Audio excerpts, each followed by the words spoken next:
Like, how do I? Wow. This is awesome.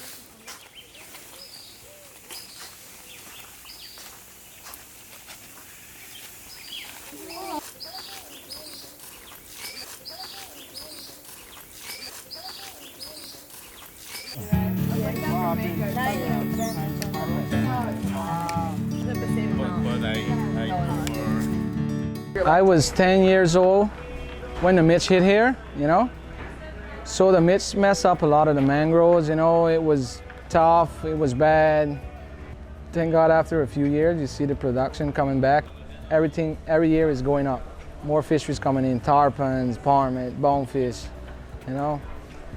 So that's good.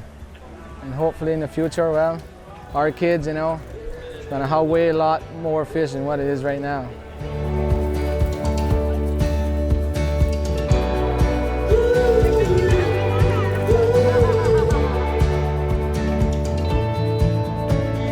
The beauty of Guanaja is that it is this really small environment, small population, small island, a place that when things happen, like the mangrove population, for example, you can see that tangible change, and it's a small enough place to really see the results. And so these mangroves have just continued to fill in and grow over the past 20 years, and the fishery is growing right alongside with it.